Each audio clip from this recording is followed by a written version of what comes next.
Hello everyone, welcome you all in your own channel Learn Everything.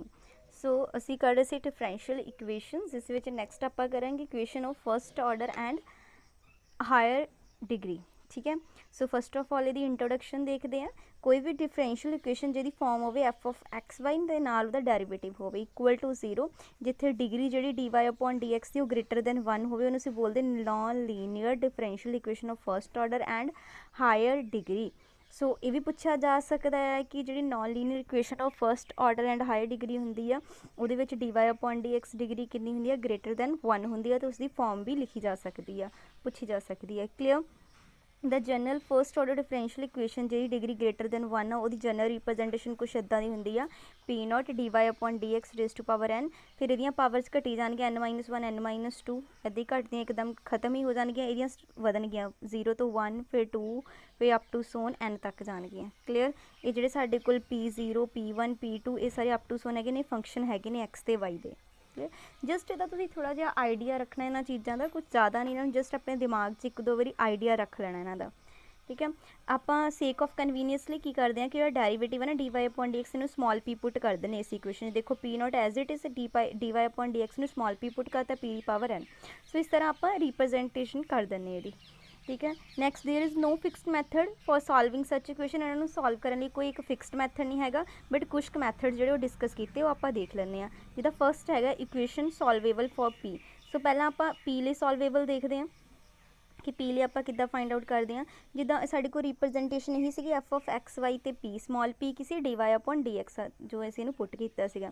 ठीक है, be the given differential equation of first order and degree n greater than 1। So representation आप हुणे देख ली, कोई भी equation first order की जी degree greater than 1 हो representation सानू ये वाली दिती हुई सी है ना।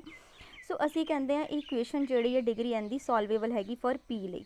Left hand side one can be expressed as product of N linear factor of P.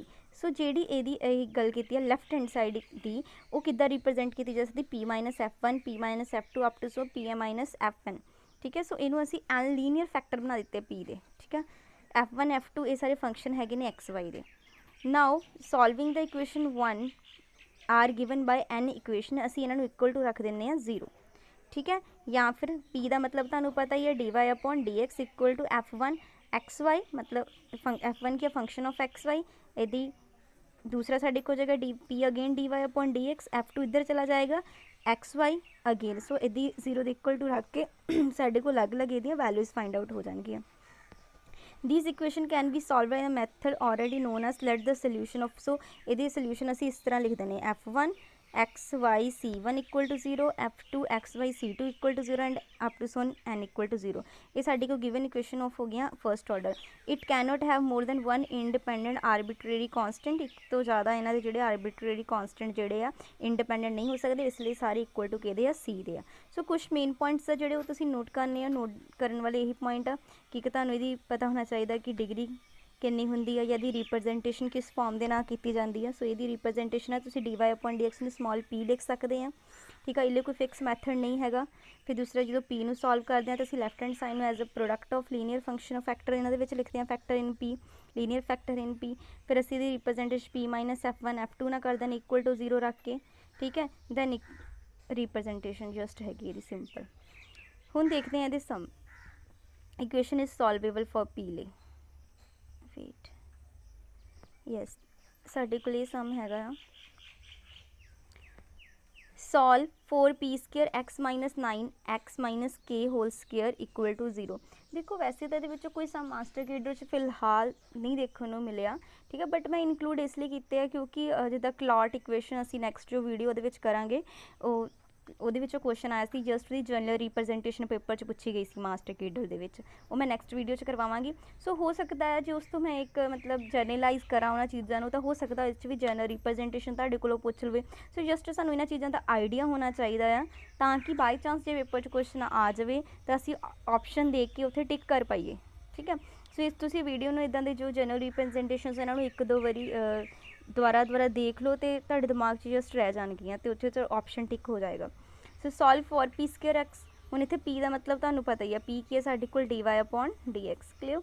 Minus 9x minus K square where K is constant the differential equation is. Solve करना है पहले असी इक्वेशन में एज इट इज़ लिख लिया, असी dy/dx तक जावांगे तो तुहानू पता ही है, इत्थों पी स्केयर की वैल्यू फाइंड आउट कर ली।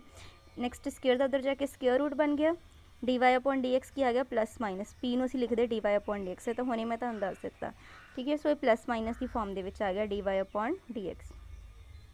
सो अगे उन्हें इनू बस 9x/2√x लिखिया, √x आ गया, ए एक्स उपर जाके -1/2 बन गया। उस तो बाद असीं दोनों साइड ਅਸੀਂ सैपरेट द वेरीएबल करांगे, ये वेरीएबल्स ਨੂੰ सैपरेट करके ना उस तो बाद की करांगे आप दोनों साइड इंटीग्रेशन कर देंगे। जो इधर इंटीग्रेशन करांगे डेरिवेटिव ने इंटीग्रेशन कैंसल y आ जाएगा, फिर इधर करांगे इंटीग्रेशन, तुहानू आती है पावर जिदा x की पावर 1/2 एक ऐड हो जाएगा 3/2, नीचे भी 3/2, सेम इदा यदि इंटीग्रेशन करोगे, इंटीग्रेशन तुहानू करनी आती है, ठीक है। सो उस तो बाद असी सी इधर लैके लिख लवांगे, ए रिप्रजेंटेशन हो गई, स्केयर रूट द स्केयर उधर हो जाना, तो C is the arbitrary constant, this is the given solution. So कितना गया सिंपल दसना था, डी पी जिथे होएगा उन्होंने dy/dx पुट कर देना है, फिर वेरीएबल्स ਨੂੰ सैपरेट कर लेना तो इंटीग्रेट करना, बस 3 स्टैप हो रहे हैं ये, ठीक है। सो नैक्सट देखते हैं ये आप ये वाला सीगा जिहड़ा आपां कीता पी लई सॉल्वेबल फॉर पी, देखो this is the first method solvable for p, यानी पी नूं सॉल्व किया। हुण आपां उस तो बाद तीसरा सैकेंड मैथड करांगे equation solvable for y, y लिए किद्दां सॉल्वेबल होएगा। हुण देखो सब तो पहला रिप्रजेंटेशन तो आपां करके यही सी f(x, y) ते p = 0, यही रिप्रजेंटेशन सीगी। हुण असीं ये कहने सॉल्वेबल फॉर वाई हैगी आ, पहला असीं पी लिए सॉल्वेबल कीता सी, हुण आपां करांगे वाई लिए। जे वाई लिए सॉल्वेबल हैगी आ ना इहदे विचों तो वाई नूं निकाल लो, तो ये फंक्शन रह जाएगा सिर्फ, जोड़ा नवा फंक्शन आएगा सिर्फ एक्स ते पी का रह जाएगा, कि रह जाएगा सिर्फ एक्स ते पी का, ठीक है। फिर तुम डेरीवेटिव करोगे dy/dx, अंदर देखो एक्स पी तो यदा dp/dx, बाहर एच आ जाएगा, नवा फंक्शन बन गया, एच एक्स रहा पी रहा नाल पी का डेरीवेटिव हो गया, विद रिस्पैक्ट टू एक्स करोगे एक्स का 1 नहीं होएगा ना, so X P as it is रहे नाल किया गया dp/dx। सो न्यू फंक्शन बन गया, इन्हू रिप्रजेंट करता है एक्स पी ते सी की फॉर्म के, ठीक है। सो एलिमीनेट उस तो बाद एलिमीनेशन ऑफ पी 1 and 4, ये अगे जो लिखा है जो तो मैं तुहानू हुण मतलब करवाना है क्वेश्चन, तुहानू उत्थों ज़्यादा क्लीयर हो जाना, ठीक है। अगे कुछ इन्हें दसिया कि सम प्रॉब्लम कई आंदियां 3 कैन बी एक्सप्रैसिस, कई उस फंक्शन इधर फंक्शन की रिप्रजेंटेशन भी देने, ठीक है। तो सानू इग्नोर करना पैंदा है, we ignore the factor which does not contain dp/dx से यूज़ होना, मैं तुहानू सम करवाने हैं कि इदा होना कि जिथे dp/dx नहीं होना उन्होंने तुसीं की करना इग्नोर करना। कई बार ना इन्हों रिप्रजेंटेशन दे के ना क्वेश्चन पुट कर लेगा पेपर के कि which term can be ignored, कि इग्नोर की जा सकती जिद dp/dx नहीं होएगा, ये हुण आपां क्वेश्चन भी करना, उत्थों तुहानू ज़्यादा क्लीयर हो जाएगा। सो देखते हैं इदा सॉल्वेबल फॉर एक्स, रिप्रजेंटेशन यही है, जो एक्स नूं सॉल्व करना है तो एक्स बाहर निकाल लो, फंक्शन किधर आ जाएगा सिर्फ वाई ते पी का। सो डी एक्स का विद रिस्पैक्ट टू डेरीवेटिव किया वाई, नवा फंक्शन की रह जाएगा वाई पी ते नाल dp/dy, क्लीयर। सेम जिदा सॉल्वेबल फॉर एक्स लिखा, सॉल्वेबल फॉर वाई लिखा, हुण इहदी सॉल्वेबल फॉर एक्स लिखते पे हैं, रिप्रजेंटेशन वही है, असी एक्स नूं निकाल लिया क्योंकि एक्स नूं सॉल्व करना, फंक्शन किधर रह गया वाई ते पी का, अगेन डेरीवेटिव करोगे with respect to y dx/dy, h की रह गया वाई पी तो पी का डेरीवेटिव हो गया विद रिस्पैक्ट टू वाई, ठीक है। उस तो बाद जस्ट इनू तुहानू भी पता है पी की सीगा साडे कोल dy/dx, सो इत्थे इनू की लिखा जा सकता 1/p, ठीक है, जिन्होंने उल्टा देना dx/d होगा 1/p। हुण पेपर च क्वेश्चन किद्दां पुट किया जा सकता है, वो ये कह सकता है कि ये वाली गिवन डिफरेंशियल इक्वेशन है, it is solvable for X, so ये डिफरेंशिएट करके दसो किद्दां रिप्रजेंटेशन किया जा, सो इदा रिप्रजेंट किया जा सकता, ठीक है ना। या फिर जनरल सोल्यूशन इहदा की हो सकता है, इस इक्वेशन का जनरल सोल्यूशन ये पूछ लेगा। सो सिंपल आ वाई पी ते सी = 0, जिद्दां एक्स जो पेपर चो देगा ये वाला कि सॉल्वेबल फॉर वाई है, दा वो रिप्रजेंटेशन कोई भी पूछ लेगा, तुहानू तो सिर्फ इन्ना पता होना चाहिए कि जे ये सॉल्वेबल फॉर वाई है, रिप्रजेंटेशन का वाई बाहर निकाल लिया, ये जो नवा फंक्शन रह जाएगा कि रह जाएगा सिर्फ एक्स ते पी का, तो जो मैं डेरीवेटिव कराँगी dy/dx, सो नवा फंक्शन कि रह जाएगा एक्स पी ते नाल पी का डेरीवेटिव हो जाएगा with respect to x. So dy/dx बाद आप की लिख सकते हैं, पी भी लिख सकते हैं, तो ये फंक्शन कि रह गया एक्स पी ते नाल की आ गया साडे कोल सी, क्लीयर। इदा पूछा जा सकता है, इसीलिए मैं बोलती इन्हों तुसीं जस्ट दिमाग से रखना है, ठीक है। हम जिदा यही फंक्शन ए सॉल्वेबल फॉर एक्स से इत्थे की आ गया वाई पी ते सी, क्योंकि एक्स तो असीं निकाल लिया ना फिर उहदे विच्चों। सो एलिमीनेट पी बिटवीन 1 and 4, 1 ते 4 दे विच्चों पी असी निकाल देना, गिव द जनरल सोल्यूशन, सानू जनरल सोल्यूशन देगा। इफ जे एलिमीनेशन पॉसीबल नहीं हैगी फिर आप सैपरेट फंक्शन ऑफ पी दे लिखते हैं, इदा फंक्शन रिप्रजेंट करते हैं, ठीक है। सो ये तुसीं ज़्यादा जो मैं तुहानू मेन दस रही थी, देखो क्वेश्चन देखते तुहानू होर क्लीयर होएगा। Solve Y is equals to X, next ਅਸੀਂ ਸਮ ਦੇਖਦੇ ਹਾਂ। ਇਹਦੇ ਵਿੱਚ ਦੇਖੋ solve y is equals to x minus P square. So ਇਹਦੇ ਵਿੱਚ ਦੇਖੋ ਅਸੀਂ dy ਵਾਲਾ ਡਿਫਰੈਂਸ਼ੀਏਟ ਕਰ ਦਿੱਤਾ, dy upon dx equal to 1 minus 2p p square, derivative ਹੋ ਗਿਆ 2p, ਨਾਲ p ਦਾ ਕੀਤਾ dp ਅਪੋਨ dx। ਸੋ ਇੱਥੋਂ p ਕੀ ਆ ਗਿਆ ਸਾਡੇ ਕੋਲ, dy ਅਪੋਨ dx ਨੂੰ ਤੁਹਾਨੂੰ ਪਤਾ p ਲਿਖ ਦਿੰਦੇ ਹਾਂ ਆਪਾਂ, 1 minus 2p dp upon dx। तो p ਅਸੀਂ ਸੈਪਰੇਟ ਕਰ ਲਾਂਗੇ, डी p वाले एक पासे x वाले एक पासे। सो ये आ जाएगा। उस तो बाद की करांगे सिंपल इंटीग्रेशन करांगे। सो इंटीग्रेशन तुहानू करनी आती है 2 बार minus P into 1 minus P. So इनू रिप्रजेंट कर लिया, इस फॉर्म से लिख लिया 1 माइनस पी माइनस 1, ठीक है। कटिया जाएगा डी पी आ जाएगा। सो ये अंदर D p upon 1 minus P की इंटीग्रेशन लॉग पी हो जाएगी। इंटीग्रेशन तुसीं खुद कर लेंदे हो, बस अगे सॉल्व करके साडे को सोल्यूशन आ जाता है, ठीक है। नैक्सट देखो एक सम होर, यदि साढ़े को जिदा सॉल्व करने लिए इक्वेशन हैगी y minus 2p x equal to tan inverse x p square, ठीक है।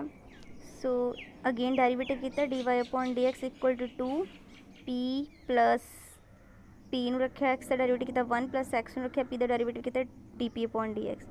tan इनवर्स tan का किया 1 अपॉन 1 प्लस x स्केयर, ठीक है। नाल ही x p स्केयर का x p स्केयर नू रखा x का किया 1 प्लस यदि अगेन u भी फंक्शन लग गया, एक फंक्शन u मनो एक v मनो, ठीक है। इदा ही सारा असीं सॉल्व करांगे। जिथे dy अपॉन dx हो जाएगा, की लिखता आप p लिखता इधरली साइड, ठीक है। इतने साडे कोल की आ गया p आ गया।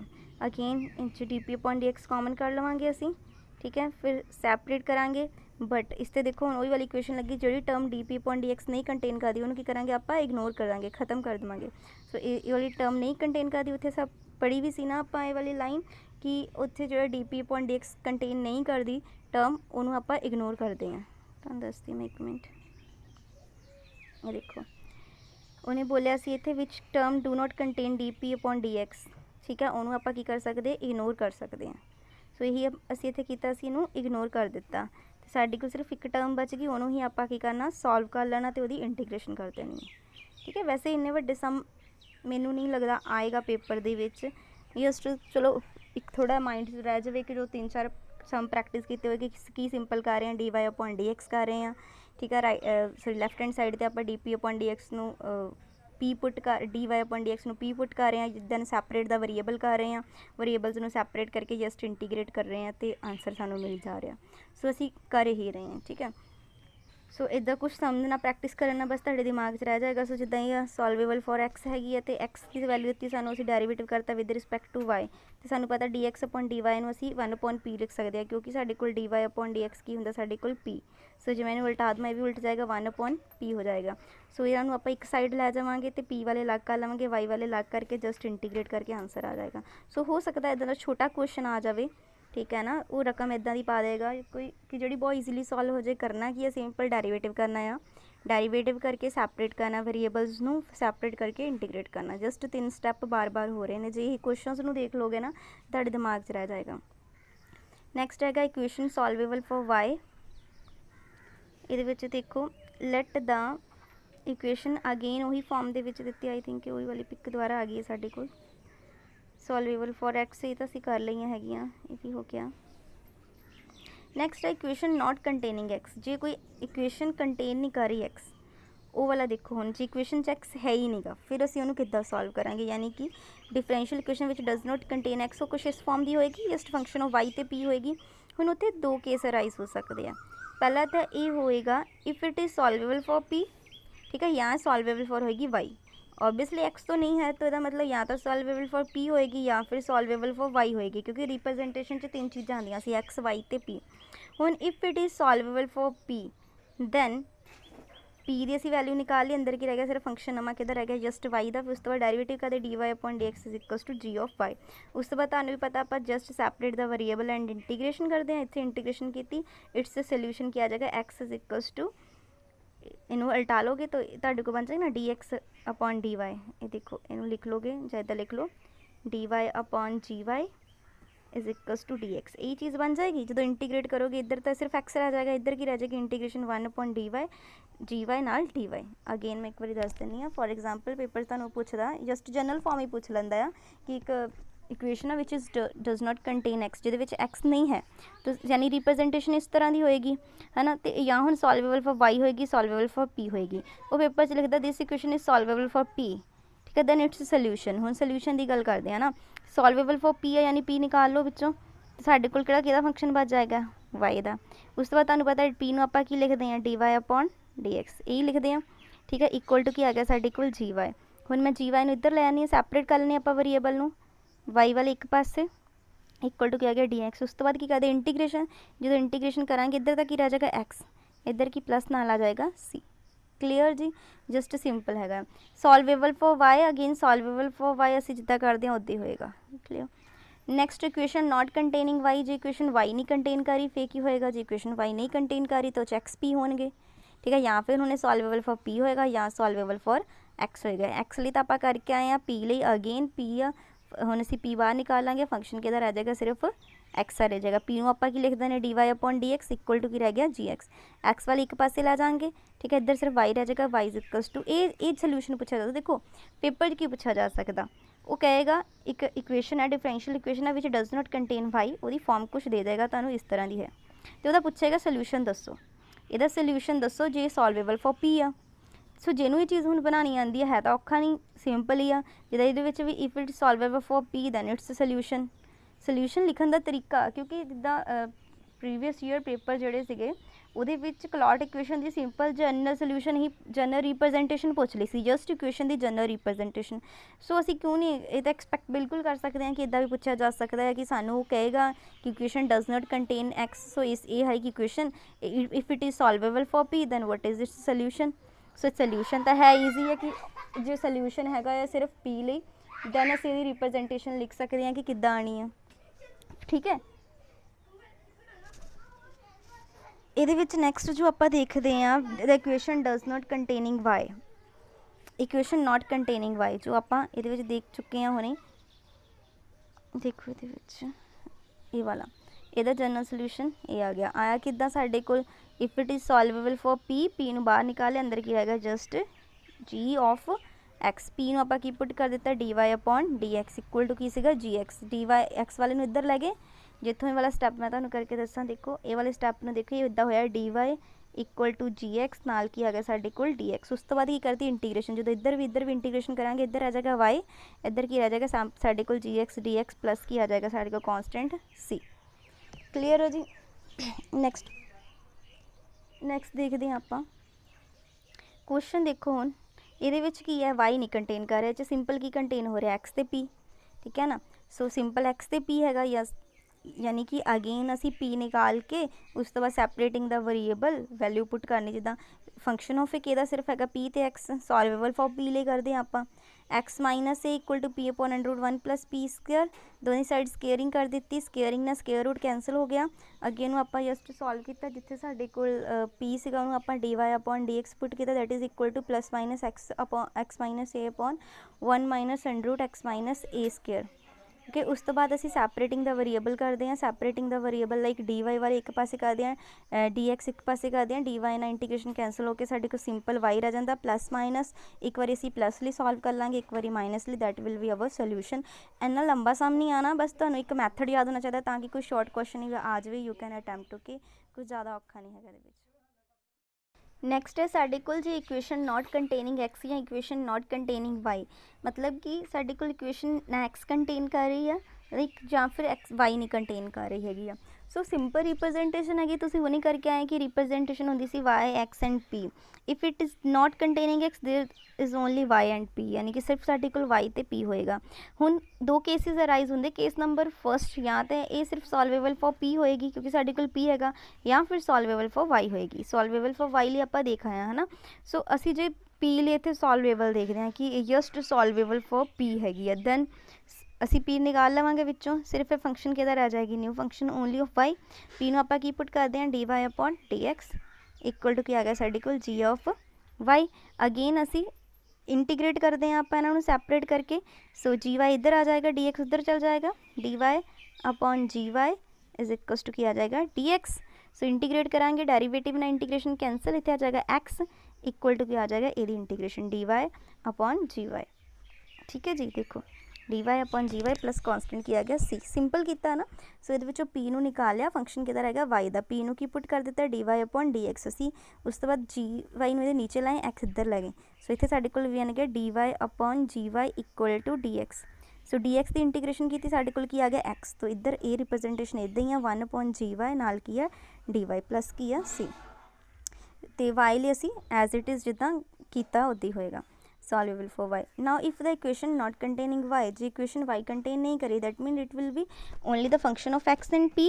Then again two cases arise, it may be solvable for p and solvable for x, क्योंकि y तो है ही नहींगा। सो जो सॉल्वेबल फॉर p हैगा आ, सो p आ दैट मीनस असी इनू रिप्रजेंट कर सकते हैं p जस्ट फंक्शन किधर आ जाएगा x का। अगेन p ना आप पुट करा dy/dx इक्वल टू क्या गया gx। दोनों साइड इंटीग्रेट करा dx को पहले इधर ला जाना। सो dy की इंटीग्रेशन करा साढ़े को y आ जाएगा, इधर की रह जाएगा इंटीग्रेट gx dx प्लस क्या आएगा c। सो क्लीयर है। क्वेश्चन देखते हैं। पहला क्वेश्चन है x plus p upon √1 plus p square equal to a। That mean this is the equation contain only x and p, there is no y। ठीक है, y बिल्कुल नहीं है, ओनली x एंड p की term है। So again आप solve करांगे simple way नाल p की पहले p नूं अलग कर लवांगे। ठीक है, पहला a नूं इधर लाया आप x माइनस a, फिर असीं दोनों साइड स्केयरिंग की, स्केयर रूट कैंसल किया, दैन ये वाला सॉल्व तुसीं सारा देख लेना। सो जिथे p आ गया p नूं आपां की पुट कीता dy/dx। dy/dx equal to plus minus x minus a upon √1 minus x minus a का स्केयर। क्लीयर। सो ये आप अगे इनू की करांगे, दोनों सैपरेट द वेरीएबल करांगे, dy वाले एक पासे dx वाले एक पासे जाएंगे। ठीक है। सो उस तो बाद की करांगे आप सिंपल यदि जो इंटीग्रेशन एक बारी प्लस चला लवेंगे, एक बारी माइनस चला लवेंगे। एडा लेंथी सम सानू बिल्कुल नहीं आएगा। तुसी जस्ट इत्थों देख के की रखना है, एक आइडिया रखना है कि तुहानू पता होना चाहिए कि आप किद्दां इन्हां सॉल्व करना। वो एक सिंपल मैथड दे देगा, सॉरी सिंपल तुहानू कोई सम दे देगा जिहदे नाल तुहानू मैथड पता होना चाहिए है। ठीक है, मैथड ज़्यादा जरूरी है। क्लीयर, ये तो तुसी कर लोगे अगे। एक क्वेश्चन देखो एक होर है साढ़े को, जिदा x p³ equal to l plus mp where l and m are constant. So ये भी अगेन x तो p है ने, y फिर नहीं है। तुसी इन दी टर्म ऑफ x कर लो इनू, या इन दी टर्म ऑफ p, जिदा भी करना x in term of x किया। ठीक है। सो ये साढ़े को क्या x इक्वल टू p³ दूसरी साइड लै गए आप। अगेन डेरीवेटिव किया विद रिस्पैक्ट टू y किया, dp/dy आ गया, इतने dp/dy आ, p नू सानू पता dx/dy इक्वल टू 1/p होंदा, क्योंकि p साढ़े को dy/dx होंदा। सो dp इत्थों कॉमन आ गया। सो अगेन असी ये हुण कर देवांगे इंटीग्रेशन कर देंगे। जो इंटीग्रेशन करांगे dy की इंटीग्रेशन y, सो dp की इंटीग्रेशन साढ़े को की होंदी है अगे सॉल्व करके p आ जाएगी। क्लीयर, ये देखो अगे सॉल्व किया हुआ है। सो ये तुसीं कर लोगे। यदि एक होर क्वेश्चन है ये y तो p है ना, यानी ये x है नहीं। अगेन इनू तुसीं उद्दां ही करना है, तुसीं p की वैल्यू निकाल लो, p नू dy/dx कर दो, सैपरेट द वेरीएबल्स नू सैपरेट कर दो, y वाले एक पासे x वाले एक पासे, फिर इंटीग्रेट कर दो। ठीक है, तुहाडा की आ जाएगा, आंसर आ जाएगा। नैक्सट क्वेश्चन देखो again y is equal to 2p plus 3p square दिता होया, यानी ये टर्म y तो p है, यानी x च नहीं है। अगेन y पहले ही y की फॉर्म सैपरेट दिता होया, dy/dx करो, डेरीवेटिव करो, वेरीएबल्स नू सैपरेट करो, तो उस तो बाद तुसीं इहदी इंटीग्रेशन करके तुहानू की मिल जाएगा सोल्यूशन। देखो इत्थे कीता है y दा dy/dx, 2p दा कीता dp/dx, 3 to the 6p dp/dx, फिर साडे कोल इत्थे dy/dx नू आपां p पुट करदे हुंदे आ। ठीक है, तो ये साडे कोल dp/dx एक पासे बन गया, x वाले एक पासे, dp वाले एक पासे, फिर उहदी की करदे आपां जस्ट इंटीग्रेशन करदे आ। सिंपल है, इदां दा छोटा सा आ भी सकदा पेपर च, कुछ ज़्यादा औखा नहीं हैगा। Equation homogeneous in at x and y, जे साडे कोल आ जांदा कि इक्वेशन आ homogeneous in x and y, then आपां किद्दां करेंगे। लेट एक होमोजीनियस इक्वेशन लै लैने x ते y दे विच, यानी f is the function of p and y/x। दो केसिस अराइज होंदे आ, फर्स्ट या तो सॉल्वेबल फॉर p होएगी या सॉल्वेबल फॉर y/x होएगी, दो ही है, दोनों लिए सॉल्वेबल हो सकती है। सो जे तो सॉल्वेबल फॉर p है, फिर तो आप रिप्रजेंटेशन है p is equal to y/x which reduce to form, फिर वही exact m d x plus n d y equal to 0, जिथे एम तो n homogeneous function x y के होंगे सेम डिग्री के, आप करके आए ना। जे ये सॉल्वेबल हैगी y/x की, फिर एक्सप्रैस किया जाता y/x equal to psi of p, where y is equal to x psi p and we can solve it. हुण तुसीं ये चो याद की रखना, याद तुसीं ये रखना कि ये साडे कोल हैगी होमोजीनियस इक्वेशन की रिप्रजेंटेशन। ठीक है, सो उस तो बाद जो बोलेगा सॉल्वेबल फॉर p या फिर किद्दां एक्सप्रैस किया जा सकता, ਤੇ ਰਿਡਿਊਸ ਹੋ ਕੇ ਕੀ ਬਣੇਗੀ। ਜੇ solvable for y upon x ਹੈਗੀ ਹੈ ਦੈਨ ਇਹਦੀ ਰਿਪਰੈਜ਼ੈਂਟੇਸ਼ਨ ਕੀ ਹੈ। ਦੋ ਚੀਜ਼ਾਂ ਤੁਸੀਂ ਦਿਮਾਗ 'ਚ ਯਾਦ ਰੱਖਣੀਆਂ ਇਹਨੂੰ ਜਨਰਲ ਫਾਰਮ ਦੇ ਵਿੱਚ, ਠੀਕ ਹੈ, ਇਹ ਪੁੱਛਿਆ ਜਾ ਸਕਦੀਆਂ। ਕਲੀਅਰ, ਸਿੰਪਲ ਆ। ਜੇ y upon x ਦੇ ਵਿੱਚ ਸੋਲਵੇਬਲ ਆ ਫੰਕਸ਼ਨ ਕਿਹਦਾ ਬਣ ਗਿਆ p ਦਾ। ਜੇ p ਦੇ ਵਿੱਚ ਸੋਲਵੇਬਲ ਆ ਫੰਕਸ਼ਨ ਕਿਹਦਾ ਬਣ ਗਿਆ y upon x ਦਾ। ਦੇਖੋ ਜਿਹਦੀ ਅਸੀਂ ਵੈਲਿਊ ਨਿਕਾਲਣੀ ਹੈ ਤਾਂ ਫੰਕਸ਼ਨ ਦਾ ਪਿੱਛੇ ਦੂਸਰਾ ਹੈ ਨਾ, ਮੈਂ 'ਚੋਂ p ਨਿਕਾਲ ਲੈਂਦੀ ਹਾਂ ਬਾਹਰ, ਤੇ ਇਹ ਇਹਦਾ ਫੰਕਸ਼ਨ ਰਹਿ ਜਾਏਗਾ। ਲਾਈਕ ਸੇ फाई फंक्शन लिखते फंक्शन किधर रह जाएगा y अपॉन x का। जे मैं y अपॉन x बाहर निकाल लेनी है फिर ये फंक्शन किधर रह जाएगा p का। सिंपल ही है ना, कुछ औखा नहीं है बट पूछा जा सकता। सो द क्वेश्चन देखते हैं, काफ़ी वड्डा क्वेश्चन है बट इन्ना औखा नहीं है। देखो ਇਹਦੇ ਵਿੱਚ ਦੇਖੋ ਇਕੁਏਸ਼ਨ ਦਿੱਤੀ ਹੈ ਸਾਨੂੰ, ਪਹਿਲਾਂ ਅਸੀਂ ਸਿੰਪਲ ਉਹੀ ਜੋ ਕਰਦੇ ਹਾਂ p ਵਾਲੀ ਇੱਕ ਸਾਈਡ ਕਰਕੇ p ਨੂੰ dy upon dx ਪੁੱਟ ਕਰਕੇ। ਹੁਣ ਇਹ ਸਾਡੀ ਇਕੁਏਸ਼ਨ ਦੇਖੋ ਅੱਗੇ ਬਣ ਜਾਂਦੀ ਹੈ। ਫਿਰ y ਨੂੰ ਅਸੀਂ vx ਪੁੱਟ ਕਰਨਾ, dy upon dx ਇੱਥੋਂ ਨਿਕਾਲ ਲਓ u v ਦਾ ਫੰਕਸ਼ਨ ਲਗਾ ਕੇ। ਸੋ ਸਾਰੀਆਂ ਵੈਲਿਊਜ਼ ਪੁੱਟ ਕਰਕੇ ਫਿਰ ਆਪਾਂ ਸੈਪਰੇਟ ਦਾ ਵੇਰੀਏਬਲ ਕਰਾਂਗੇ। ਸੈਪਰੇਟ ਦਾ ਵੇਰੀਏਬਲ ਕਰਕੇ v ਵਾਲੇ ਇੱਕ ਪਾਸੇ x ਵਾਲੇ ਇੱਕ ਪਾਸੇ ਇੰਟੀਗ੍ਰੇਟ ਕਰਾਂਗੇ, then we will find the solution. ਕਾਫੀ ਲੈਂਥੀ ਸਮ ਹੋ ਜਾਂਦਾ, ਆਏਗਾ ਨਹੀਂ। ਜੋ ਮੇਨ ਚੀਜ਼ ਮੈਂ ਤੁਹਾਨੂੰ ਯਾਦ ਰੱਖਣ ਲਈ ਕਹੀ ਆ ਉਹ ਤੁਸੀਂ ਰੱਖਣੀ ਆ ਬਸ। ਇਹਨੂੰ ਤੁਸੀਂ ਉੱਦਾਂ ਇੱਕ ਵਾਰੀ ਦੇਖਣਾ, ਦੇਖ ਸਕਦੇ ਹੋ, ਸਕਰੀਨਸ਼ਾਟ ਲੈਣਾ ਤੇ ਲੈ ਸਕਦੇ ਹੋ, ਠੀਕ ਹੈ। ਸੋ ਮੇਨ ਜੋ ਤੁਹਾਨੂੰ ਮੈਂ ਦੱਸਣਾ ਸੀ ਉਹ ਦੱਸ ਦਿੱਤਾ ਆ। ਇਹਦੇ ਵਿੱਚ ਹੋਰ ਕੀ ਦੱਸਿਆ ਮੈਂ ਤੁਹਾਨੂੰ, ਇਹ ਦੇਖ ਲਓ ਇੱਕ ਵਾਰੀ ਕਿ ਰਿਪਰੈਜ਼ੈਂਟੇਸ਼ਨ ਕਿ ਜੇ ਉਹ ਬੋਲੇਗਾ ਕਿ ਇੱਕ ਇਕੁਏਸ਼ਨ ਆ, ਠੀਕ ਹੈ, ਇਹ ਵਾਲੀ ਡਿਫਰੈਂਸ਼ੀਅਲ ਇਕੁਏਸ਼ਨ ਇਹਦੀ ਫਾਰਮ ਦਿੱਤੀ ਹੋਈ ਆ ਕਿ ਸੋਲਵੇਬਲ ਫॉर p ਹੈਗੀ ਆ। ਤੁਹਾਨੂੰ ਪਤਾ ਜੇ p ਲਈ ਸੋਲਵੇਬਲ ਆ ਸਿਰਫ ਫੰਕਸ਼ਨ ਕਿਹਦਾ ਰਹੇਗਾ ਉਹ y ਦਾ ਰਹੇਗਾ, ਤੇ ਉਹਦੀ ਜਨਰਲ ਜਿਹੜਾ ਸੋਲਿਊਸ਼ਨ ਆ ਉਹ ਆ ਜਾਏਗਾ। ਸੋਲਿਊਸ਼ਨ ਤੇ ਮੇਨ ਫੋਕਸ ਕਰਨਾ ਜੋ ਉਹਦੇ ਸੋਲਿਊਸ਼ਨ ਦਿੱਤੇ ਹੈ। ਕਲੀਅਰ। ਨੈਕਸਟ ਇਹਦੇ ਵਿੱਚ ਬਸ ਇਹਦੇ ਵਿੱਚ ਮੇਨ ਚੀਜ਼ਾਂ ਤਾਂ ਇਹੀ ਵਾਲੀਆਂ ਸੀਗੀਆਂ। ਬਸ ਤੁਸੀਂ ਜਿਹੜੀਆਂ ਮੈਂ ਜਨਰਲ ਚੀਜ਼ਾਂ ਤੁਹਾਨੂੰ ਦੱਸ ਰਹੀ ਹਾਂ, ਕਿੱਦਾਂ ਇਕੁਏਸ਼ਨ ਸੋਲਵੇਬਲ ਫॉर x ਹੈਗੀ ਆ, ਤਿੰਨਾਂ ਦੀ ਰਿਪਰੈਜ਼ੈਂਟੇਸ਼ਨ ਹੈਗੀ ਆ। ਹੁਣ ਦੇਖੋ ਸੋਲਵੇਬਲ ਫॉर x ਦੀ ਗੱਲ ਕੀਤੀ ਹੈ ਤਾਂ ਅਸੀਂ ਇਹਨੂੰ x ਨੂੰ ਬਾਹਰ ਨਿਕਾਲਾਂਗੇ, ਫੰਕਸ਼ਨ ਕਿਹਦਾ ਰਹਿ ਜਾਏਗਾ y ਦਾ, ਠੀਕ ਹੈ। ਤੇ ਉਹਦਾ ਸੋਲਿਊਸ਼ਨ ਜਨਰਲ ਸੋਲਿਊਸ਼ਨ ਇਹ ਹੋ ਜਾਏਗਾ। ਜਨਰਲ ਸੋਲਿਊਸ਼ਨ ਤੁਹਾਨੂੰ ਪਤਾ ਹੋਣਾ ਚਾਹੀਦਾ, ਸੋਲਿਊਸ਼ਨਸ ਬਹੁਤ ਇੰਪੋਰਟੈਂਟ ਆ। ਸੋ ਰਿਪਰੈਜ਼ੈਂਟੇਸ਼ਨ ਕੀ ਹੋ ਗਈ ਹੁਣ ਦੇਖੋ, ਸੋਲਵੇਬਲ ਫॉर x ਸੀਗੀ, ਬਚ ਗਿਆ y p ਤੇ ਨਾਲ ਕੀ ਆ ਗਿਆ ਸਾਡੇ ਕੋਲ c। ਕਲੀਅਰ। ਮੀਨ ਇਹ ਇਹਦੇ ਸੋਲਵੇਬਲ ਫॉर y ਆ, y ਲਈ ਜਨਰਲ ਸੋਲਿਊਸ਼ਨ ਇਹਦਾ ਕੀ ਹੋ ਗਿਆ x p ਤੇ c। ਹੋ ਸਕਦਾ ਉਹ ਤੁਹਾਨੂੰ ਇਕੁਏਸ਼ਨ ਦੇ ਦੇਵੇ ਵਾਲੀ ਨਾ, ਉਹ ਪੁੱਛੇ ਦਾ ਜਨਰਲ ਸੋਲਿਊਸ਼ਨ ਦੱਸੋ, ਤਾਂ ਦੇਖ ਕੇ ਤੁਹਾਨੂੰ ਪਤਾ ਚੱਲ ਜਾਣਾ ਚਾਹੀਦਾ ਆ ਕਿ x p ਤੇ c ਦੀ ਗੱਲ ਹੋਈ ਇਹਦੇ ਵਿੱਚ। ਬਸ ਇਹਨਾਂ ਨੂੰ ਚੀਜ਼ਾਂ ਨੂੰ ਧਿਆਨ ਰੱਖਣਾ ਇੰਪੋਰਟੈਂਟ ਹੈਗਾ, ਕਰ ਲੈਣਾ। ਜੇ ਵੀਡੀਓ ਪਸੰਦ ਆਈ ਲਾਈਕ ਐਂਡ ਕਮੈਂਟ ਜ਼ਰੂਰ ਕਰਨਾ। Thanks for watching the video.